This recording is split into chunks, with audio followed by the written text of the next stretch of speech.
Here's the big challenge of life. You can have more than you've got because you can become more than you are. That's the challenge. And of course the other side of the coin reads, unless you change how you are, you'll always have what you got. I have found in my experience that income does not far exceed personal development. Now sometimes income takes a lucky jump, but sure enough, unless you grow out where it is, it'll usually come back where you are. Life has strange ways. If somebody hands you $1 million, best you become a millionaire quickly, so you get to keep the money. Otherwise, sure enough, it'll disappear. Somebody once said, if you took all the money in the world, divided it up equally among everybody, it would soon all be back in the same pockets. Incredible. Success is something you attract, not something you pursue. Success is looking for a good place to stay. So instead of going after it, you work on yourself. Personal development.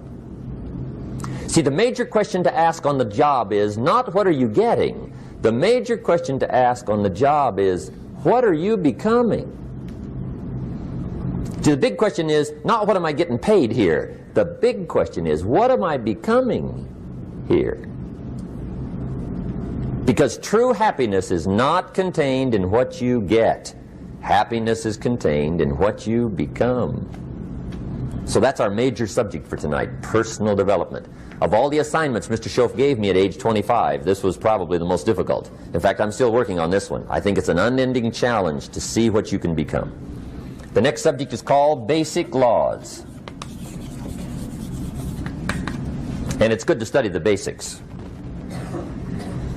And I call these basics primarily because they come from the Bible. Now, I'm not a theologian or a minister, and that'll be apparent. But Mr. Schoaf taught me that the Bible was a good textbook for ideas and stories and success equations, how to live the better life. I found out that was true. He also taught me that the Bible is as practical as it is spiritual, and I found out that's true.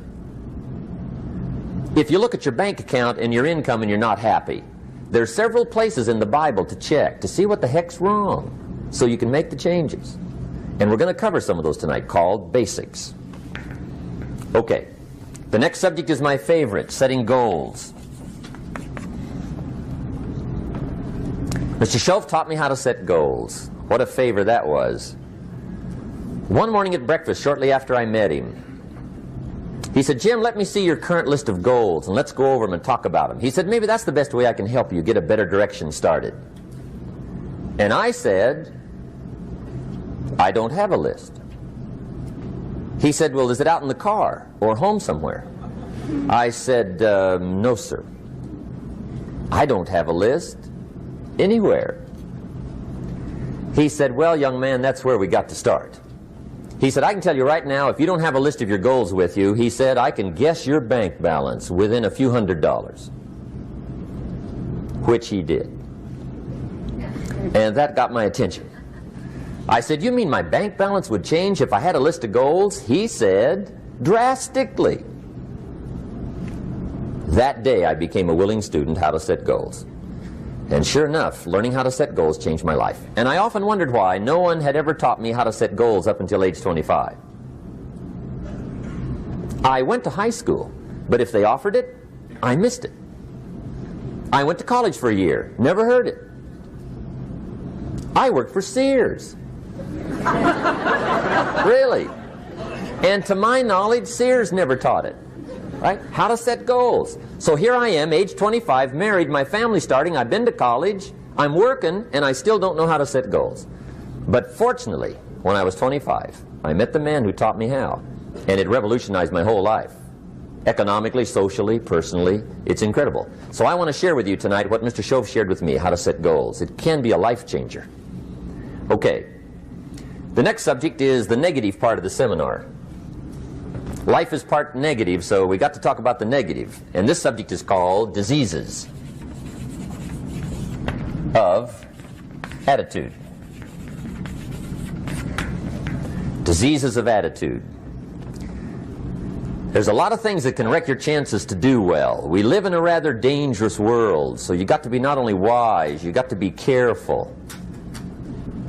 Now, attitude diseases are just as bad as physical diseases, right? High blood pressure, heart trouble. I mean, a lot of things lace your chances to do well. So you've got to be careful. And attitude diseases are deadly. I mean, they'll destroy all the good things you start. Okay? So we'll go through those attitude diseases, how to spot them, how to look for them, what they are, and the cure. And I'm a pro on these because I've had them all, so I can give you excellent advice on these. Now, the last subject we're going to consider tonight is called the day that turns your life around. The day that turns your life around.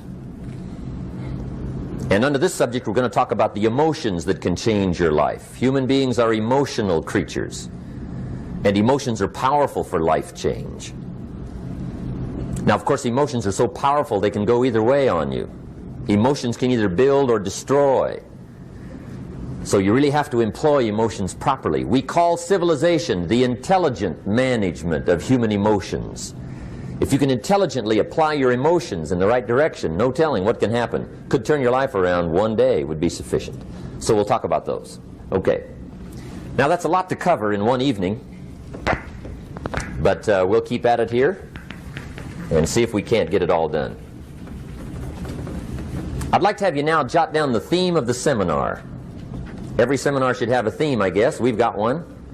It's on some of our literature if you happen to notice it, but if you didn't, for your notes, here it is. The theme of the seminar goes like this: the major key to your better future